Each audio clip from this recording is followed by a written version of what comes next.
Yo, ladies and gentlemen, welcome to another episode of Stuck in the Middle podcast. I'm one of your hosts, Uncle AK. And I'm Reflex. Hey, this is dope, man. Happy Sunday to you, bro. Happy Sunday to you, bro. Yeah, man, appreciate it. The Lord is good. No, we appreciate you for checking in this episode. This is Stuck in the Middle podcast. Again, welcome.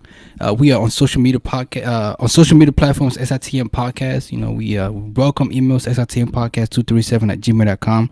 Definitely want to shout out our sponsors of Box. Perfect Office Solution, they sponsored this particular episode. You can find them on social media platform at Perfect Office Solution LLC. This provide office space for all entrepreneurs in the DMV area. If you use promo code SITM Podcast, you get 10% off, you know. So let them know we sent you. And again, we appreciate you for checking this out. AK, you want to let them know who got in the building, fam? Yes, sir. In the building today, she's the founder of Miss Status Quo and Self-Love. Statuesque. Status quo. Statuesque. Yeah. She is the founder of Miss Statuesque. Is that what it is? Statuesque. Yeah. Like a statue. Yeah, esque. Yeah. Okay. Self-love advocate. She's also the host of dDTalks show and CEO of dDiconic Media House. Okay. Welcome, Diane Daiga. There you go. To Stuck in the Middle Just podcast. everything get you butchered. You want the butchering? And I know he I got three different things open at the same time. I was trying to. He was like, "Yo, Listen, AK, man, let him know." Believe it or not, he practiced. That's all right. Yeah. This No, is welcome cool. to welcome to Stuck in the Middle podcast. Though. I'm so glad to. It's been a long time coming. It's been a long time coming for real. Last time we sat like this, we were on your show. It wasn't cool. It was a cool show too. A few months ago, I was really happy to have you guys there. Now, I apprate you for having us. You know, Thank seeing you for young hosting fellas, me, fellas guys. doing something in the community, and inviting. No, you us. guys are like, you've risen, like you're above. You're doing great stuff, man. We're so proud of Stuck in the Middle. Coming from you, that's Making some good noise. Thank you. Making some good noise. relevant Thank you. noise. Thank you. Let me add my phone first. Let me add my phone. But now, we're really gonna touch some sensible topics in this. In this episode. Yeah, you know what I yeah. mean. So, ladies, gentlemen, sit back. Fasten your seatbelts. Enjoy the ride. If you feel a type of way, please let us know. You know what I mean? Got the comment section. Comment. Let us know what you think. Yeah. Because it's an open discussion, right? Mm-hmm. So yeah, we always start by saying, who is Diane? So, let's put you in the hot seat for a bit. Who's Diane? That's always a very loaded question because there's so many dimensions to take with that question. But who's Diane? I mean, I'm a girl from Cameroon, who living in America for over 20 years. Man, Change. you vet. I'm a vet for real. You're a vet. I was here in 95. Wow. So that's 20 plus. Yeah. What's going on 25? Yes. So I've paid my dues here. IT is my background, IT engineer, but I'm really passionate about entrepreneurial stuff, giving back to the community, just doing stuff that is relevant to our community, our people, stuff that people can really take home and, massage on, let it dwell in their spirits. That's really what I'm about, passing that relevant message. I think I picked up a lot in this culture over my years, and I feel I have a lot to give back. I think it's a responsibility almost. Wow. And so that's what I have to do. Yeah. And I'm doing my leg of the race. We asked that question on our Instagram this week. What are some healthy habits of an entrepreneur? Somebody said giving back. And it's funny you mentioned that. Is that one thing that's big for you? It has to be. It has to be because it's almost like as an entrepreneur, you're either providing a service, you're giving a product, you're meeting a certain goal. There must be an objective to what you're doing. So for me, it's about really giving back what I have amassed. I feel like knowledge is empirical, right? So knowledge is part of things that you gain through travel, through education, through blending with a people, and then of course acquired knowledge. And so when you gain that, what do you do with it if you don't share? Right. There's a point where you amass, and then there's a point where you give back what you have taken in. So this is, for me, is a point where I'm always on my learning phase, but also always giving back. There's someone out there who needs what I have. Yeah. So I'm doing that. So I think it's integral. What day is today? Veterans Day. Isn't it funny that y'all was just talking about her being here for so long, a veteran, into this Veterans Day, we sitting here and just She's a vet. You're calling me a vet. Dang, that makes me feel. But I understand. I understand in what context you're putting that in. Thank you. But hey, since it's Veterans Day, we might as well give a shout out to all the vets for their service. Thank you for your service. Yeah, honor them. Yeah, definitely. Let's go back to the computer science technology. You have a degree in that, right? Yes. Speak a little bit about women in technology, because that's the term that they use these days. Women in technology. What is that? What is women in technology? I just think that women have still come up short in many areas. There's just some areas, it may be part of the upbringing, it may be part of whatever it is. I think the fear about sciences. Science is just this mythical thing. Mathematics, the physics. I think naturally women tend to shy away. So there are not enough women in the sciences. I think the orientation is to go in other areas. Interestingly, though, they're still in the sciences, but they're just like maybe in the biological sciences, the human sciences, but not in the computers. There's something about the machines, that give women a little bit of that phobia. Like, you're touching all these machines, it just looks too mechanical to process it. But there's a softer side of computers, which is like the software, the front end, other areas that are not as technical. Not to say women cannot be as technical, but I'm just saying that. So when they say, when you have a message or a campaign that says women in technology, what they're just saying is that more women still have room, and there's space for more women in that milieu. So I think that that's just driving home. That's why today we have what is it? The science and technology. What is it that Freemaker does? STEM. The STEM program. Yes, the STEM program. And those are programs that are initiated not only for kids, the minorities, but it's also for women. Women are a subset of that minority group that they're encouraging. For me as an individual, having been in IT for so many years in my field, as a database engineer, I've hardly really worked. If we always had a team of, let's say, 10, 12, 14, there's never more than 5 women. So there's always women at the minority on all of those teams. However, in other departments like development, Java and things like that, you may have a little bit more women. But women are still the minority when it comes to IT. So there's space in that. And then not to talk about third world countries. There's so much room. And when they really go in there, they do great. Just like anything. I mean, once you apply yourself, you excel. So it's just telling them that there's nothing to be worried about, nothing to be scared of.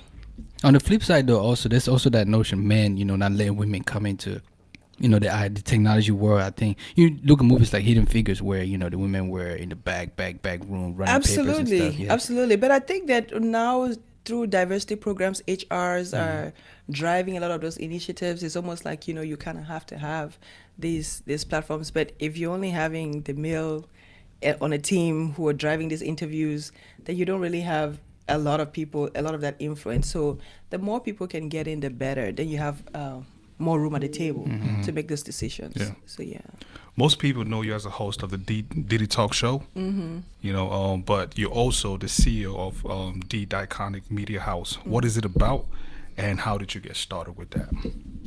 Which of them? dDTalks. So let me talk about dDTalks, and then we'll go, because that's really how we got to the media house, right? Okay. So dDTalks for me was a project that started over 10 years ago.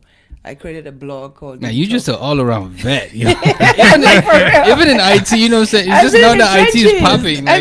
But you but when I was doing blogging at the time, it wasn't even really for that kind of consumption. It was just something where I used to, back in the day, we used to have something called Camnet. We had Yahoo groups were very popular, back then. So I was very active on those on those Yahoo groups, and it was just an area for me to channel my thoughts. And I felt like, this is someone shared, there's blogging. And I felt, wow. So the way I used to write my blogs is I would write an article, and I would say my frame of mind when writing this article, and then I would say, this is my thought process. Let's say there was a crisis, or during the Obama elections or something, I would capture my frame of mind, and then I'll write the article. But then, I think I digress with other things. Life always happens, right? And then eventually I was like, you know what? I need to move it. The intention was to then do a TV show, but the funds were not really available. It just seemed impossible. Like the odds were stacking up against me. And I was like, you know what? Another way to do this would just be, get creative. I took an online class that sort of opened up my mind to thinking outside of the box. Like, what can I do with limited resources? You know, you can start. And I was like, bam, you know, Facebook had this feature called Live. I was like, I'm gonna start with Facebook. Yeah. You know, so that was part of the challenge. I propped up my phone at home, and next thing you know, I had viewers, I had followers. I was like, okay, this is people asking me, what are you gonna talk about next? And then it just became this sensation. It just picked up really well. I was thankful for that. And next thing, I moved out of my place. I wanted a professional environment because I was starting to have Guests coming. Yeah. guests coming in. I was like, okay, you know, my space was not really structured in a way that I could really entertain that crowd. And so I went to a professional studio. And then when my contract was ending, I was thinking about, you know what, maybe I should just think about having my own space. And in the process of finding that space, I ended up with more space than I anticipated. So it brought a vision that I had for a long-term vision. It just brought it forward to me based on the fact that I had that space. And I was like, thank you, Lord. I didn't think it was going to happen then, but it happened. And I welcomed the growth. And so now the studio, Diconic Media House, is this, we have the space here in Laurel. And the vision for that is to host other shows, other programs. So it's designed to have a photo studio, and then it has radio component, and eventually we'll move into TV and all of that good stuff. Wow. You know, so yeah, so that's the vision for that. And prayerfully, you know, God will continue to direct the path. It will have media, it will have digital and print long term going forward. I mean, you've been consistent with dDTalks and everything else, so why not? Like, exactly. I mean, if you're moving in that direction and the synergy is right, you know, things are just aligning themselves properly, then, you know, you just follow. Sometimes you have to follow the universe almost. Like, you know, if you're having too much resistance, it may not be the right time. So it may be time to step back. Like, thinking about it, the blog started 10 years ago. I had to take a break because it just seemed like it wasn't flowing the way I wanted to. But I never departed from the dream. The dream was always consistent. It was always there that this is what I wanted to do. I just took some time off to do other things. And when the time was right, I came back to it. So sometimes people think you don't, you know, you always have to stay on it. If you're having all those negative forces coming at you, it's okay. Sometimes you have to step back to broaden your scope. Like the Frenchman would say, reculer pour mieux sauter. Like step back so you can jump even higher and then further. Exactly. Is you know, say, have you done the same with dDTalks as far as like, you know, because I know you consistent. Yeah, well, dDTalks, what happened is this summer I was doing Ashley Stewart. For people who didn't know, I was pursuing a path with Ashley Stewart, plus-size modeling. So I was in the running to become the face of Ashley. And because of how intense that process was, I kind of had to scale back time on dDTalks. Plus, I was also moving studios. And I was in that construction phase. I was like, okay, you know what, this will wait for a minute while I, you know, pursue this one. But everything is, you know, it just gels together. Yeah. One never really took away from the other, quite frankly. I think they just sort of blended. with dDTalks, you know, you speak on real issues, you know, real issues that, you know, plague our society right now. I don't know if plague is the right word, but could you talk a little bit about some of these real issues that you feel like we should be addressing in our household? Oh my God. I think real issues, are you serious? Real issues are, for me, those everyday, the things that affect us. And those are things that I've always been consistently passionate about, even in Cabinet. I remember many years ago, I wrote an article to our brothers, a letter to our African brothers from the sisters. And it was sort of like going into the minds of sisters. We had an incident where we lost 3 Cameroonians in a car accident from, I guess they were coming back from a party from drinking. And I was like, you know, we're starting to lose too many people from this incident. And I wrote this letter to our brothers, just saying, you know, we called home and mom and dad, they're asking what's going on with you guys. And we are finding it difficult to respond to that question because, you know, you guys are out there, but can you at least take care of each other? Can you be your brother's keeper? And so those things have always been a point of concern for me. I worry about, you know, why, you know, yeah, you go out, have fun, have a good time, but can we drink more responsibly? Because those things have trickle-down effects. They eventually affect our relationships, the quality of relationships that we have, the quality of marriages that people have. If you're spending so much time out there with your homies, with your boys, of course, there's a repercussion to your home. Somebody is suffering. Somebody's taking the heat of that. Yes, you're having this cool time, but you're coming home to probably some noise. Yeah. You're probably coming home to a nagging wife, and you're not understanding where she's nagging. But, you really, if you're going to marry, it's because you're trying to communion and do more stuff together, not the other way around. There's time for, that stuff when you're still single, and then there's time to be effective in your home, play the role that you're meant to do. And not only that, just people digressing, just spending too much idle time. So those things, to me, they're points of concern, social issues that we ought to talk about. No one really wants to come to the forefront and say, these are the real issues. Infidelity, all those things. We don't want to talk about it, but they are real issues. I'm not saying those things will completely go away. It will never really go away. But can it be better? Can it send home a message to someone that maybe you can do things slightly differently, just be a little bit more considerate that there are other people's feelings and other lives that are affected by just a mere decision that you take, or not pursuing a career, just wasting that time and delaying when you could have been more productive. Especially you're stuck in the middle, which means a lot of us are immigrants. Yeah. And there's expectations. Yeah.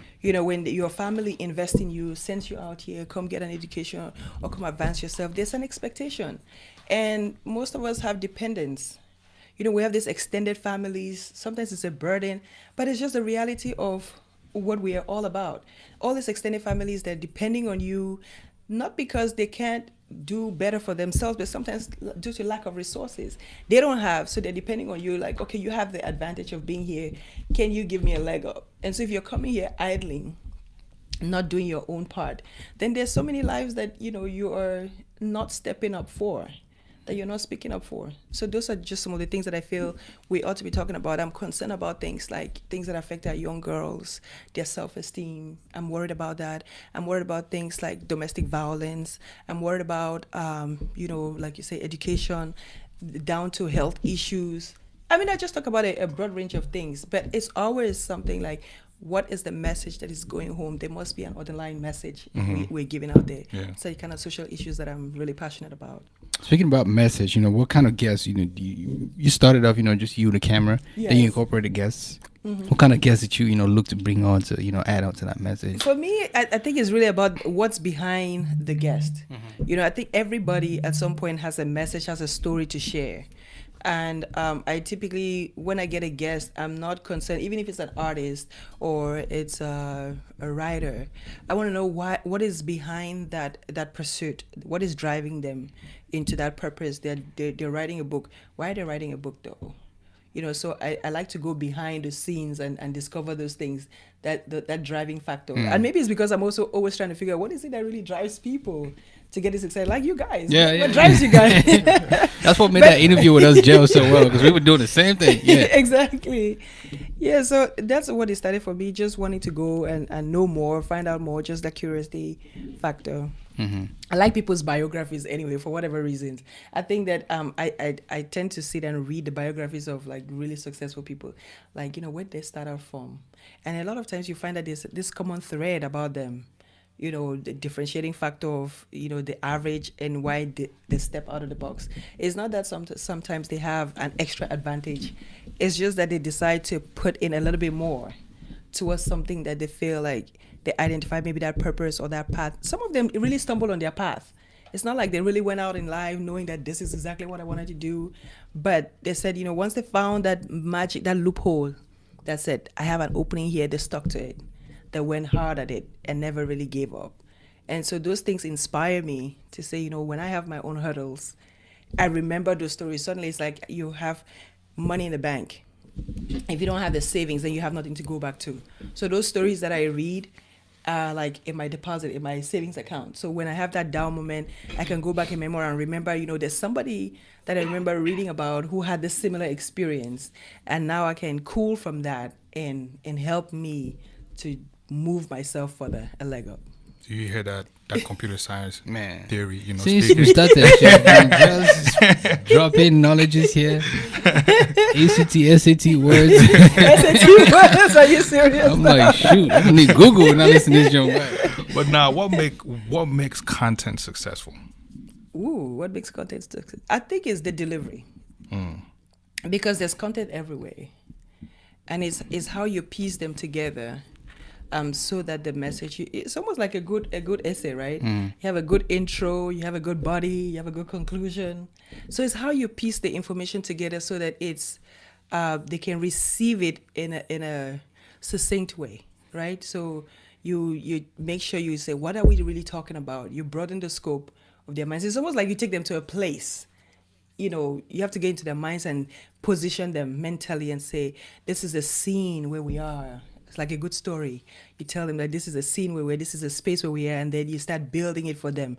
And then they sort of get into it with you. Once you can get them to move with you, then I think that that's good content. But of course, good material. What is there must be something that you're trying to tell. Be it entertainment. If you're about, just making the people enjoy themselves, that's what you do. You go at it, figure out what is my audience. So understanding who your audience is one. Who are you sending that message to? And how do you think they're going to receive the message? I think that those things will relate to good content. Yeah. I only ask that question because, this our generation, the microwave generation, Yes. we love to read headlines. We don't go into the, the flesh, what really is this, article or this video about. So you being a media host, like, how do you approach that? Like, how do you approach your audience? How do you get them to sit and watch, let's say, a 15-minute clip per se? A lot of times it's in the title, right? Yeah. That's why a lot of people will buy the magazines. The title has to reel you in, for one. If the title is not captivating enough, sometimes you lose the audience just because they looked at the heading and it wasn't captivating. So having that gift of putting the words together, how you place your words matters. Yeah. So captivated with the title. I'm looking at AK and nodding because that's what you do. Yeah, you get them in the title, and then you have to make it. Honestly, I think it plays with. You have to be in tune with the audience, especially when you go live. You can never tell who is online at any given point. Yes, you may know your general demographics of who your audience is, but a lot of times, some days you come on and it's a completely different set of people, or the people you thought would be there are not there. I mean, people are mobile, they're doing different things, but to be able to sustain their interest where they keep going and coming back and watching over and over, it means you're doing something, you're connecting to them, and is to quickly find what is it that they're connecting to and sustain that real quick. So you have to have that ability to connect with your people, understand who they are, that relatability factor, and then understand when the energy is also changing. It's like an MC in a room. It doesn't matter what the program is. Sometimes you have to alter the program when they're not feeling the crowd, or a DJ. Yeah. The DJ is playing a music and the crowd is not flowing. If you stick to your playlist, you'll lose the audience. just drop that video, everything will be okay. Yeah. So, but it depends on what crowd. If you're playing the video in, let's say, maybe an American party, it may not work. So you have to know what is it that audience that would switch them, put them in the right mood right away. Yeah. You've experienced a lot, you've been around vet, you know what I'm saying? What is success to you? So I guess that's my new title. I'm just in the middle of vets around. You're a vet. Especially that the boys, be calling themselves, I think there's a football club called Veteran. So I guess I'm a vet. Veteran FC. I would take that title. You look like you should be on that too.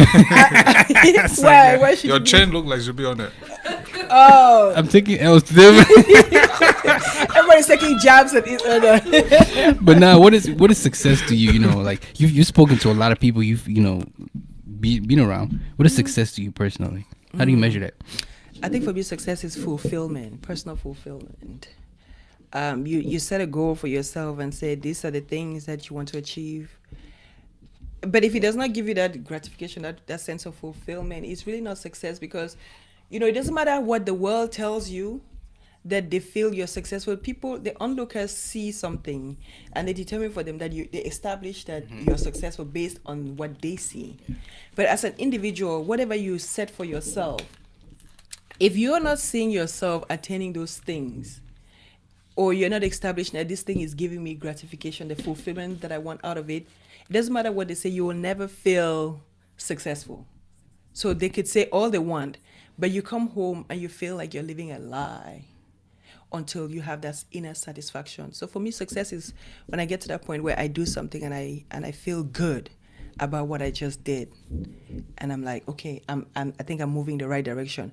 Do I feel that I'm there? Absolutely not, because the problem with being maybe extra, sometimes maybe talented or gifted, or just have a broad platform, is that you're constantly driving to what's the next thing that I need to do, that you forget to stop and evaluate and say, I think this is a point where you look back, not because you're trying to go back, but you look back to say to yourself, wow, I've come a long way. And it's that sense of appreciation, like, because I've crossed this milestone, I think I'm doing good. But I still have a path to go ahead of me. So that's success for me, fulfillment. Writing those goals, stopping to appraise yourself, say, hey, I'm checking this off. I think I did this. And evaluate. You must evaluate yourself. Evaluate. And then there's what society calls success, and then there's personal success. Yeah, definitely. Yeah, I think the two go together. Yeah. You also founded Miss, I don't want to pronounce that thing wrong again. Statue. Think about a statue. Think about a woman on the statue. And then it says statuesque. Yeah. Statue. Because where did you get that from? It's an English word. But I mean, okay. I know, right? How did you bring that? Birth that? I just wanted a name. If you know me, I play with words a lot. I used to play Scrabble a lot growing up. So one of my favorite games. One of your favorite games, really? Yeah. I love playing with words, and I love things that are creative. Like, you look at the word and you're like, wow, you think a little bit, like, how did you come up with that? I like to blend those kind of things. And so, Miss Statuesque, I wanted something that spoke a different message. It's easy to have a different connotation, almost like a negative connotation about plus-sized women, curvy women, full-figured women. Now, it's easy to say, you look at it, the straight word is fat, right? But society don't want to use that language. Why would you want to call, when you say fat, it automatically goes with negativity. Or you say skinny, it's almost like you're saying you're not fit enough, you're not good enough, you're too skinny, right? So there's a negative connotation that goes with it. So you want positive affirmations, a word that represents something positive and vibrant and stuff. And I say statuesque, it's a statue, the woman that looks like that. Number one, they say, most women that look like figure 8, you're like already a statue. And so if you're figure 8, you're statuesque, you're like that. And so it gives that element of grace, dignity, elegance, finesse, which for me, I feel like those are things that I like to embody. I like to feel that element of royalty. I hear you. That's dope. That's that vibe. As a full figure woman yourself. Ooh. Yeah. Oh shoot! Ooh, I like it. I use fat different. PHAT. Yeah, that kind of fat. Yeah. But did you ever, in any point of your life, do or feel any kind of insecurities? Oh yes, there were times like that. I went to a boarding school, Our Lady of Lords. I'm clarifying that. Shout out. Shout out to my girls. Yeah. So all girls school, and then of course there was a brother school, which was Sacred Heart College. I'm clarifying that for people. Your audience may be broad. Yeah. And sometimes, you would have mean things. I played basketball, and I remember one time that we used to have visits where we go to Crisscross. Yeah, it's and like Morehouse and what's the other school? Clark Atlanta? Yeah, kind of thing. Strummer. Yeah. Spellman. Strummer. Okay. And so one time I remember they said, someone made a comment. They called me like the biggest building in that school. Someone said my name was something like the main building or something like that. Dang. So think about it. At 16, 15, you hear that, and you're in this school and you're like, wow, why would someone say those things? So for a minute, it could shift, your confidence. You start doubting yourself, like, why would someone call you that? And at that point, I wasn't even conscious of myself like that. I just knew, okay, I had big hips, but I played everything. I never felt like I was the oddball. I just knew that I was one of the tallest, but I did everything that everybody else did. So to hear those words, that was like the first time that it like really hit. I was like, whoa, okay.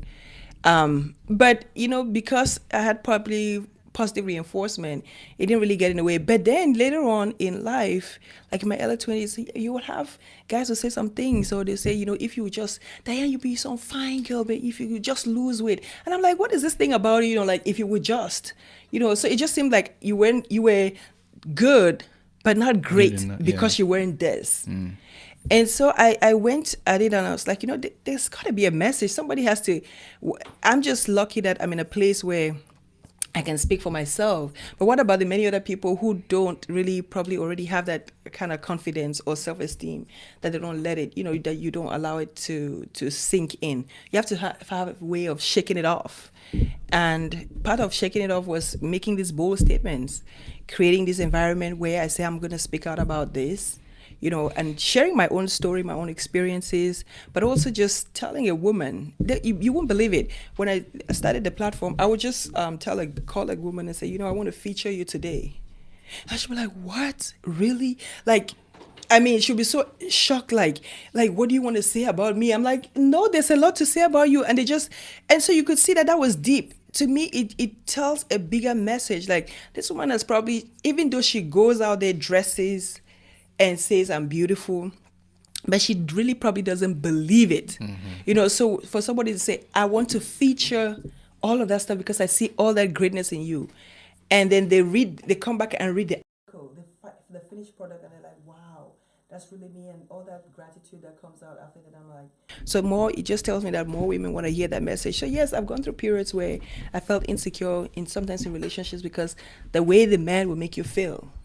They come up in the beginning saying, I love you the way you are, and you know, I'm crazy. But then they make you conscious of your body, like so conscious. And once anybody makes you too conscious, then you can't be free with yourself. You're no longer yourself. Now you're trying to cover up things that you really ought not to cover.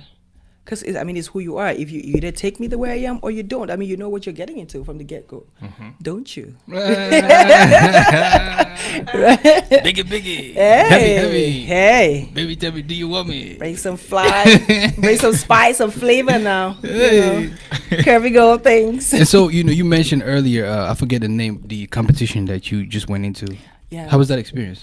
Ashley Stewart. So Ashley Stewart is a curvy brand. It's a store for plus-size curvy brand for full-figured models. They sell clothes, and what it is that they were looking for a new face. So every year they figure a brand ambassador who's going to be the face of the company, and that competition started for 2018. It started for me back in March. I went up to Richmond, Virginia. Took a chance myself. I was like, you know what? I already have this platform. What a better way to go out there and represent. I couldn't find enough people to champion the cause, and I was like, you know what? I could do it myself, just so that I could show others what I really wanted done with that platform. And I came back as Richmond top 2. And then that led to me moving on to the national selection, where we had to narrow down after the national tour.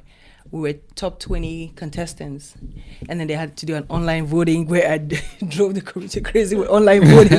People had to vote.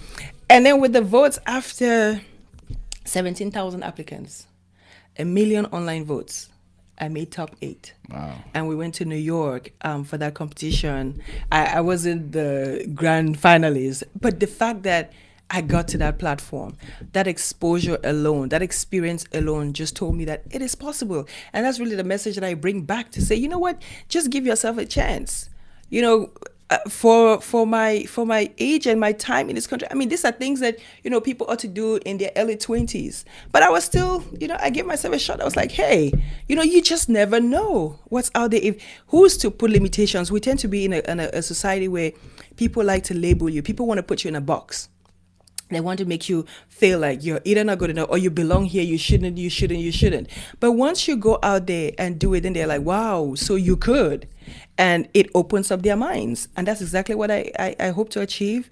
And I think that it resonated. I know for a fact that next year there will be more people. It may not even be the same pageant, but there'll be more people from our community going into those things. Wow, yeah. They'll venture out some more because they're like, it was done. Now they feel like I could do it. If she could do it, I could do it. So how do you feel about those brands that don't create clothes for plus size women? I have a problem with I mean, I just feel like honestly the plus size industry, they're still making clothes, but sometimes I don't know if it's the mindset. They believe that, if you're plus size, then you shouldn't be as trendy or you shouldn't be as fashionable. Sometimes even with big women, or if they have big feet, you don't have good fancy shoes for plus size women, so you struggle even with like decent shoes. So you may not be dressing the part, not because you don't want to, sometimes because it's access to the stuff that you want. And or they make them so cheap. So you have to, for me, early on, I used to have to create my own. I just like created my own style. I was like, you know what? I'm just tired of all of this stuff. I'll create my own wardrobe, do my own African. So I just had my own look because I got tired of trying to find the things that I wanted and I couldn't find them. But now, thankfully, there are more designers that are embracing, are understanding that there's a big market share. Those designers that are not doing it, I'm sorry, they're missing out on a big stake. There's a big market stake out there.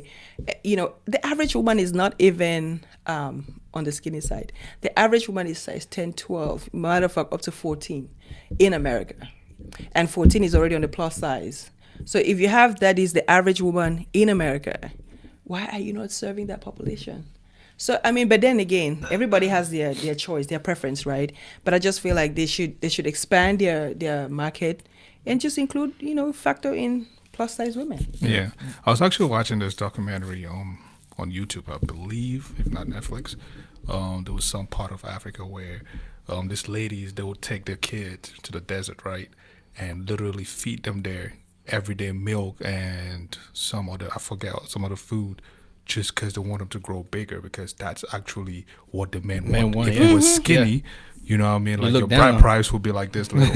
But if you're like a full-size woman, that's where the money is at, for lack of a better word, I guess, in terms of bride price. You know what I mean? So speak a little bit about, like just being a full-size woman, like your confidence, how you carry it, because you also speak to other women, to be self-confident. Like, speak a little bit about that. Like, I like that you give that experience, that example about Africa. Truly, Africans, I think it's, matter of fact, it's even genetically, right? Yeah. I mean, in our composition, they naturally tend to see the plus size woman as, they just see you as you're some kind of royalty. There's this excitement, like, damn, like, see that, see the mud, there's an excitement. There's an excitement that comes out of that, and I think that even God designs the women differently. European women are shaped differently, and they appeal to their men. Asian women are different, are shaped out differently, and they appeal to their men. African women are cut out differently, and they appeal to their men. It's really their men that have a tendency of appreciating. Now, cross-culturally, the world has opened up, and there are more people who are appreciating it. But naturally, like you see, like, let's say the Nigerian people, they don't hide it. Like, they're very vocal about it. Cameroonians have a tendency of, they're still modest about it. I don't know if it's that you're trying to over-westernize. But, you'll be like, back home, you're walking down the streets. Like, you see the hawkers, the street hawkers, they'll be like, they'll whisper at you. Like, the excitement, they just get excited just for seeing that. But then, you're living in a world where there's also health issues. So you're dealing with, you're juxtaposing that where it's beautiful. I say, as a curvy woman, you can enjoy your curves as long as your health is not in the way. Anytime that your health starts being in the way, I think you need to take control of that, right? But if you have no problem with who you are, embrace your curves.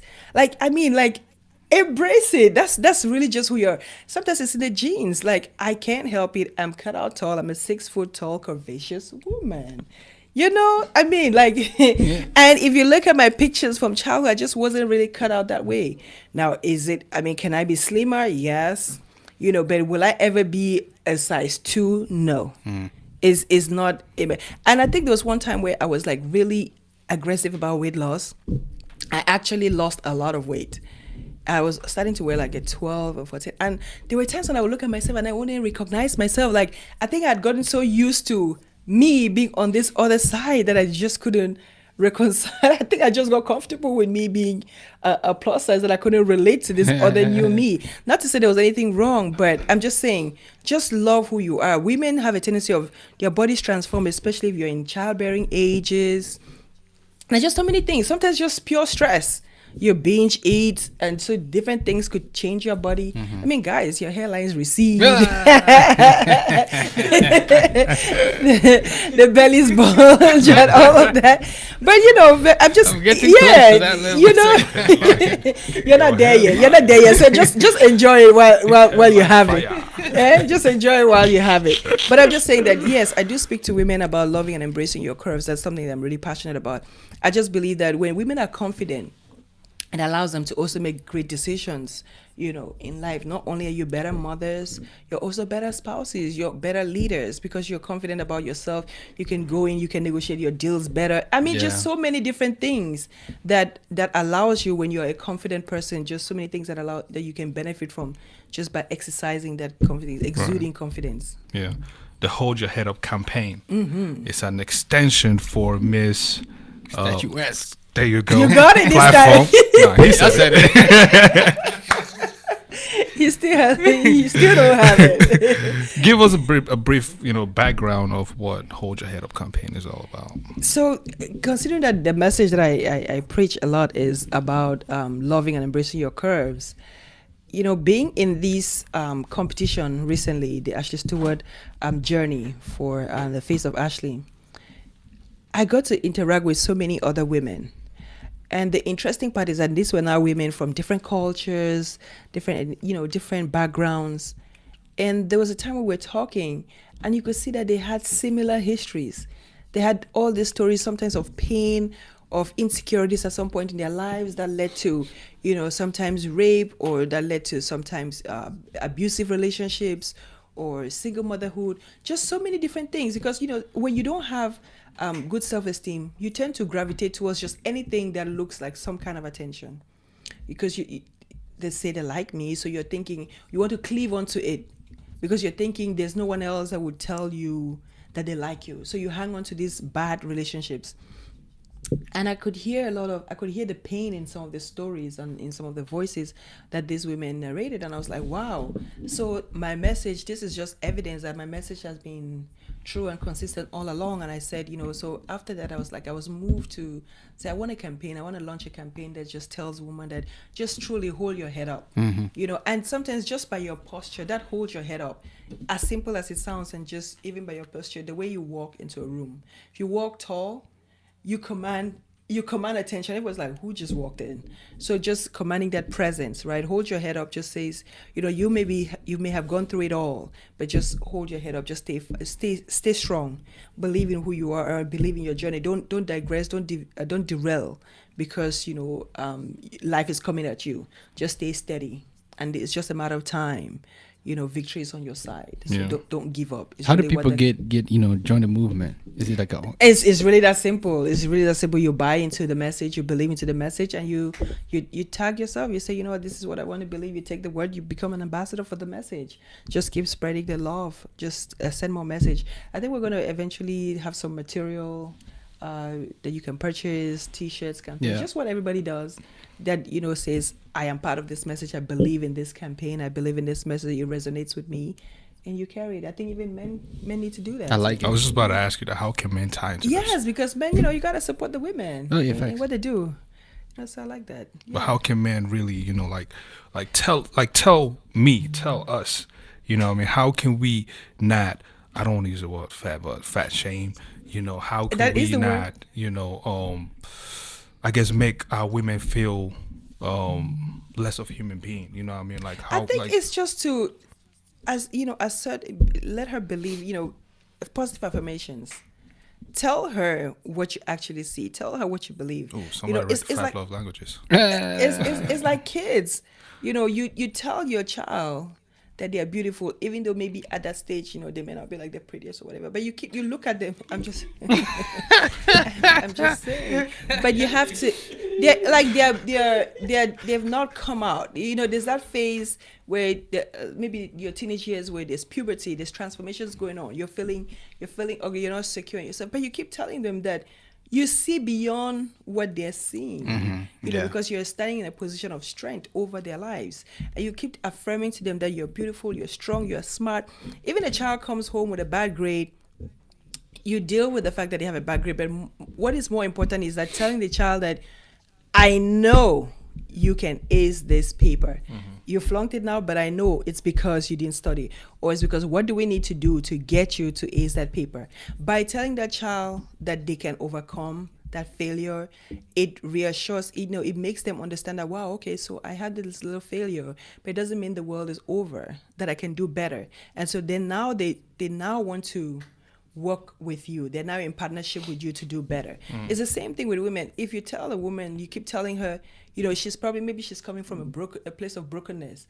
No one has really told her, or she hasn't heard it enough to a point where she believes it. Sometimes you must rest on the shoulders of others. At that point where you're so weak, where you don't even believe it, someone needs to build up that belief system for you. And you, the man who is in her life, should play that role.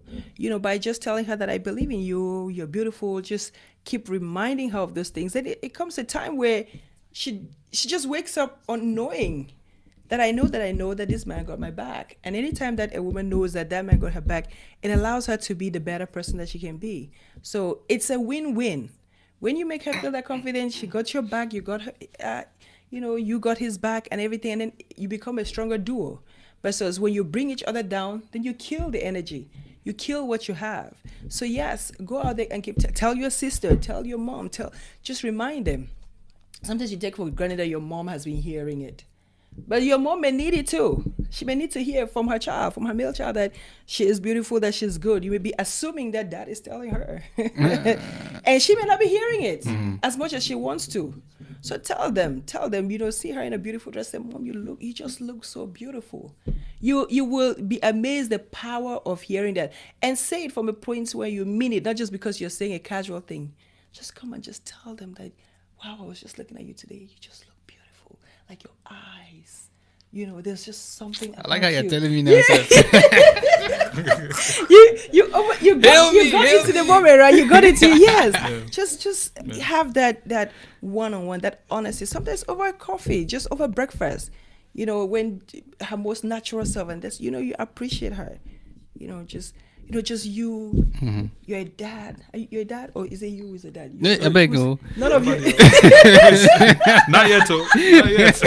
Pick one. Okay, you're going to be. I'm a godfather. We speak it. You just became a godfather today. Oh, congratulations! Look at that. So you're going to experience some of that element, anyways. Young guys.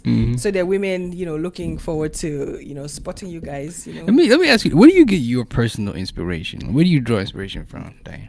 A lot of places, actually. I'm very spiritually grounded. It's very spiritually driven.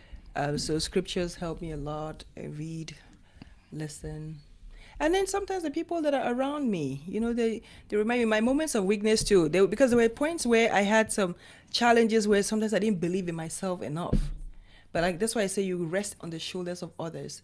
And it's important that the people you're resting on are people who know your strength or know your abilities, know that you can, so that when you're that weak, they're not deflating, your ego at that point. They're actually amplifying your strength and reminding you of, who you are, who you could be, who you're supposed to be, so that you can say, wow, I forgot, but this person just reminded me, and then you come back and recharge yourself. So those things, just being aligned with positive-minded people. And then just, quickly eliminating the bad energy around you, quickly drifting away from that. The minute you realize that this person wears me out on the phone, and sometimes you have this conversation and you feel drained. They keep taking me back to this dark place that I have overcome. You keep taking me back to my weaknesses. I've been done with this bridge. I've crossed this bridge already. Why do you keep reminding me that I was once there? I know it already, but I've conquered. So stop taking me back to that place. And there are people like that where no matter what you do, they keep saying, remember that time. They keep wanting to remind you of the things that you've struggled to overcome. And those people need to stay back at some point. I want to take it back to your previous point, right? Yes. You said something about telling our moms, telling our girls that you're beautiful. Now, is there a difference between, and I'm sure there is, but in your view, what about those people who just post it online, but they don't say it, right? Like, is there a difference between posting it and saying it? Of course. Like, I speak mean, a if little you bit have about that. someone in your life, and they don't hear you tell them, but they see you posting it online, you're telling that, oh, you're beautiful online. There is something. There's a disconnect. They're like, okay, I know he's telling the world these things, but I would want to hear him verbalize it. And it could be sometimes it's a communication problem where sometimes you have not come to that point where you gel well enough to tell them in their face, or you think it may emasculate you if you were to tell them, but you're more comfortable with telling this total stranger, telling the world about their beauty. No, I think that to me is more meaningful if my brother or my man will look at me in my face and tell me that, Diane, you're the most beautiful thing. I think, are you kidding me? Yeah. Like, that would just perk me up the entire day. But to just to be channeling that, I mean, it's great. There's time for public affirmations, but there's a place. I want to hear it in that intimate moment. I want to hear that this is not something where you're just trying to look good on the outside.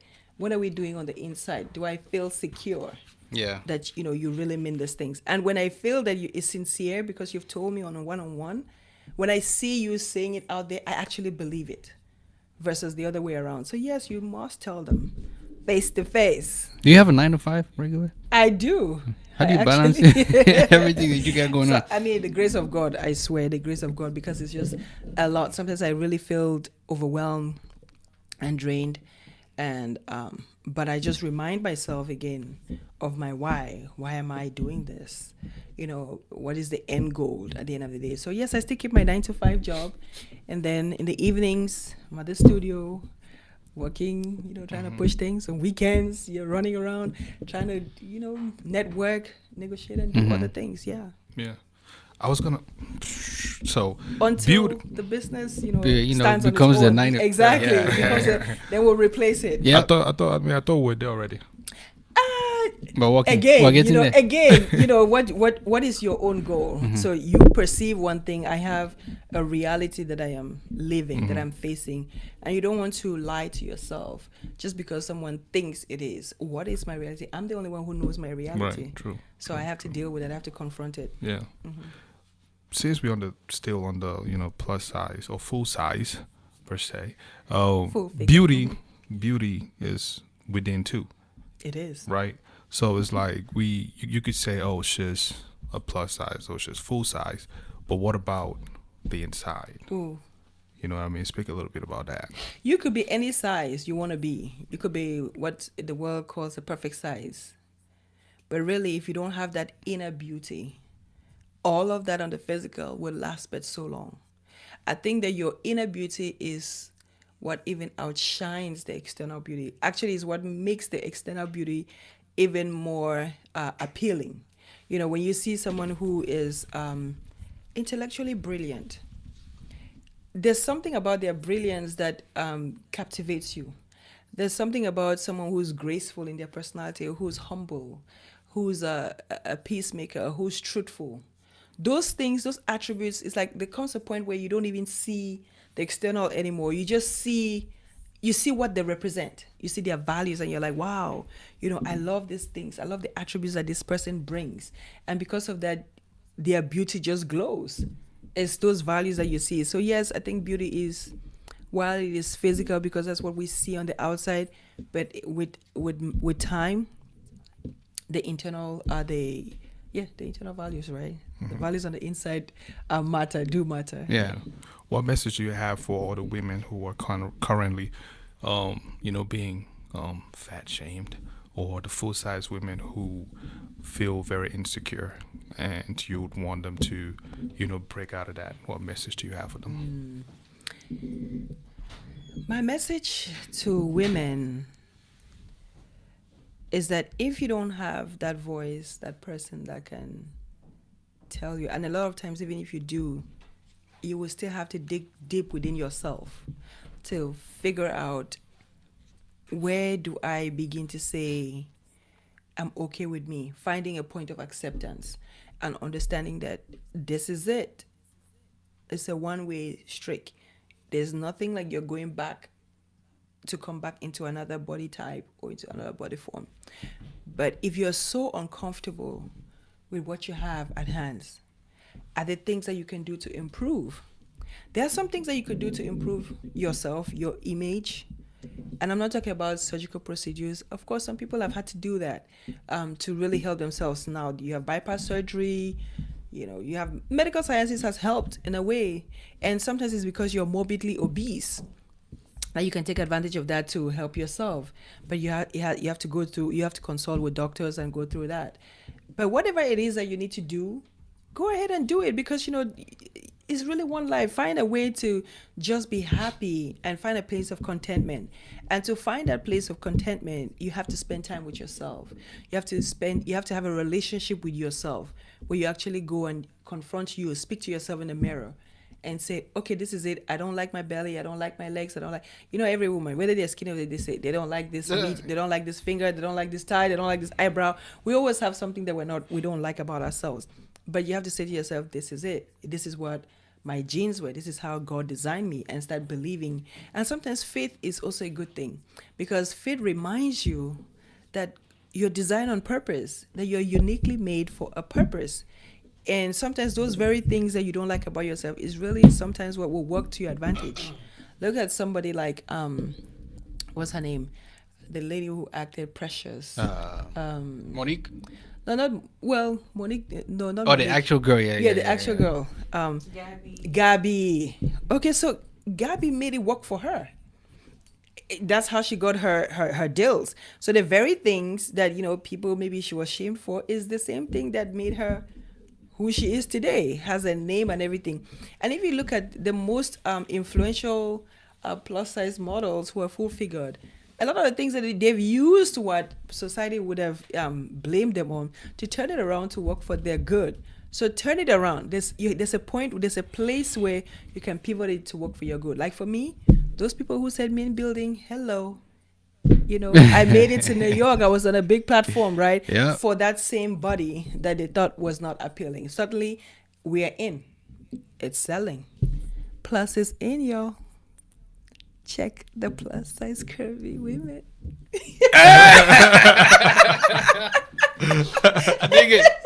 I dig it. In your face. How can people connect with you and your brands? Yeah. I'm available on social media platforms. I'm on Twitter, Instagram, Facebook. Facebook is really my biggest platform. Facebook and Instagram. So on Facebook, and of course my webpage. My website is www.dDtalksmedia.com. So you can go there, subscribe, guys. I'm on YouTube, dDTalks Media. Subscribe. Subscribe. That's the key. Follow. And then on Facebook, dDTalks Motivates. And my name, you can always find me. My names, I don't have pseudonames. Diane Daiga. It's Daiga. Daiga like tiger. Tiger. Yeah. She was addressing that to me. Yep. Daiga. I'm glad you know. Sagna. Daiga. This guy, Tiger. He's itching. He's itching. Look how you saying it. Tiger. Seduce them. They go rush you. You don't know where to stand. Now listen, damn. Did you say they do what? They go rush you. They go rush you. They go rush you. Now then they rush you. Now listen, it's been a pleasure to have you. Bless us with your presence. Oh, thank you. It's really been dope. Man, what a beautiful hour. I can't believe we've come to the end of this hour. But guys, I want to thank you guys so much for having me here on your platform. It's been a long time coming. Yeah. That's our media personality coming out. Yeah. She would never let us say that. For having me, inviting me on your platform, but Stuck in the Middle is real, you guys. I mean, I think the vision for your platform is big, and I think that you guys are, driving it somewhere, and it's really big. I'm so proud of you guys. I appreciate you. Thank you. Thank you. Come back. Yes. And we gotta go visit, her studio. Yeah, definitely. Putting down the record so I'm accountable. Yeah, this week. I'm gonna hold you guys accountable. We'll be there. We'll be there. Yeah, and your entire crew. There's more people in the room, you guys. Hey. Shout out to them. Shout out to them. Shout out to the behind the scenes. Yes. We'll make it happen on a weekly basis. Yeah, definitely. And if you enjoy what you see or heard, follow us on stuckinmiddlepodcast.com, SITM, youtube.com/SITM podcast. You can subscribe there SITM Podcast on all social media platforms. We'd love to hear from you via email. So SITMpodcast237@gmail.com. Yeah. This episode is brought to you in partnership with Eddie B Music, an independent record label based in Dallas, Texas, home of R&B and Afrobeat award-winning artist Eddie B. Download Eddie B's new album, The Eddie B Show, which was released October 26th. It is now available on all platforms, including Spotify, Apple Music, and iHeartRadio. Stay updated with Eddie B by visiting his website, eddiebmusic.com, for all the feel-good music you need. This episode is also brought to you in partnership with Perfect Office Solutions, providing affordable, flexible, professional office space starting at just $4.99. Yes, $4.99. Use promo code SITM Podcast to get 10% off your monthly lease. Again, the promo code is SITM Podcast for 10% off your monthly lease. Hey, Diane, thank you for stopping by. We appreciate you always. Keep motivating us. Keep inspiring us. We look forward to having you on the show again. Yep. Reflex. Yeah. This was Stuck in the Podcast. And we out. Yes, sir.